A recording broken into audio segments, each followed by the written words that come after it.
fuel prices. Everybody is talking in the car markets, the car forums, about these ever-increasing costs of fuel, driven by all the global markets and global forces currently that are influencing it. The price seems to be going up almost on a daily basis, to these unprecedented high levels now of cost.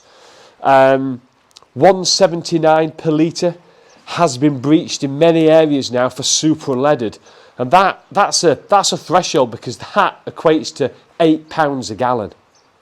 £8 a gallon. A friend of mine just yesterday sent me a photo of his MPG from his Audi RS6 on the road, 9 miles per gallon it was returning. 9! Which means that car is burning about 90p of fuel every single mile. It's unbelievable. I don't think that, well, that's okay because that's supercar performance. Well, take my Renault Sport Megane 250 Cup. On track, that 7-8k car, but on a track, that only returns 9 to the gallon. So that is still burning 90p for every mile on track.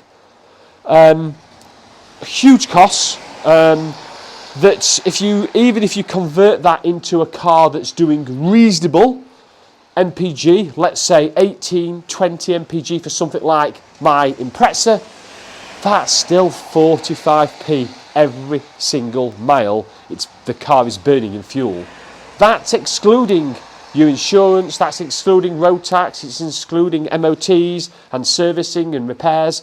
So suddenly, running sports cars, second-hand performance cars, is becoming really, really expensive. And I want to see what my view is that going to drive with regard to the values, the used car, performance car values in 2022. People have talked around the bubble. The bubble over the last 2 years, during the COVID 2-year phase, where the second-hand market has swelled to such a level. And now if you look across all our lives, the cost of living now is becoming so expensive. Energy prices as well as fuel are going up, whether that's electricity, gas, oil, and these are not going up a few percent. These are going up 10, 20, 30% jumps. These are significant increases. And what that's doing is making food more expensive. So the whole household income is becoming more constrained. People talk about the bubble, which infers it's going to go pop and it's going to collapse. So with this perfect storm around with regard to fuel, with regard to energy, living costs, and significant price increases over the last 2 years, is that what we think is going to happen to the used performance car market? No, I don't. I absolutely don't think that. And I think the rest of the automotive industry, yes, but I think with the right car, the right second-hand performance car, absolutely no. And there's 3 main reasons why. We don't buy performance cars, second-hand performance cars, because it's a sensible thing to do. It's the economical thing to do. It's the efficient thing to do. No, we buy them for other reasons, around desirability, around entertainment, around the thrill of driving. Lots of factors, showing off, speed, lots of factors. The excitement of owning a sports car. So logic says that we as petrolheads that want to own these performance cars, we're not driven by that. We're driven by other factors. Second reason is because more and more of these older second-hand performance cars are now second cars. 20, 30 years ago, most families lived with a single car. Not anymore. There's many families now that have 2 or 3 cars in their household. And for a lot of people, their sports car is not their primary daily user. And that's why I think when things become more constrained, when finances become more difficult as we live our lives, then I really, really do not believe that this is going to have effect. Yes, I may do less track days. Yes, I may do less day trips. I may have less weekends away in the sports car. But what I'm not seeing, what I'm not hearing on the car clubs, in the forums, with my large network of friends and family that have sports cars, nobody, literally nobody's saying, I'm going to sell. I'm going to sell. Because they didn't buy the sports car to be sensible. They didn't buy the sports car to be efficient.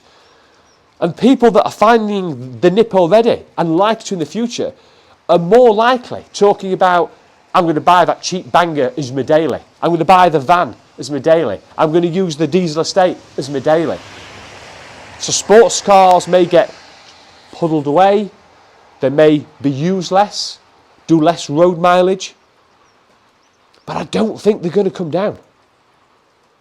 And the third reason is the future. We know as petrol heads, we know as lovers of performance cars, that these cars are not being replaced. These are dying. They're dying now. They're not dying in 2030 when the EVs come along. They are dying now. Make no bones about that. Last year, it was 1 in 10 were EVs. This year, it's 1 in 6 are going to be EVs. That ratio is just going to keep climbing. These are a dying car. These are not being replaced. Only about a month ago, 6 weeks ago, Renault Sport announced no more Renault Sports. That's it. At the end of 2022, there will be no more Renault Sports. Today, in the last 24 hours, Subaru have announced the STI. There's going to be no more STIs. The market is actually telling you now, this is it. The end is nigh. Well, what does that mean if these aren't being replaced? It means for every one of these going off the road, there's not a new one replacing it. That supply is being diminished. That supply is being reduced as each month passes. And what does that do? If the demand is still there, if the want and need to drive these cars is still there by the likes of you and I, then that can only push up prices one way. That's my 3 reasons. They're only my reasons. They're only my rationale for why I don't think there's going to be any slowdown. There's going to be no bubble to burst. This is the future. Desirable performance cars will become more and more sought after. Because this is when the EV generation come, yes, they're going to be really, really quick. We know that. But it's not all about speed. Because if it was, we'd all be driving Teslas. If it's about the 0 to 60 time down the bragging rights down the pub, let's all buy a Tesla or an EV. But it's not. It's about the thrill of driving. It's about the excitement, the adrenaline, the buzz, the noise. There's so much more things that constitute great car. And for me, it's a crying shame that the internal combustion engine is the end is nigh for it. Yes, I think across the whole car market sector, I think there may be a bubble that's going to burst. But I don't think it's going to be for the performance cars. I think those are going to buck the trend and are going to continue to be highly desirable and the prices to hold firm and keep climbing.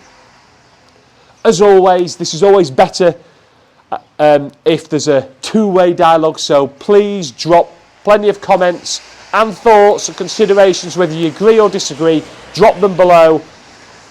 Always helps. Everybody's view is important. As always, if you enjoyed it, please give me the thumbs up, subscribe somewhere down here, and stay tuned. Next week, there'll be another video.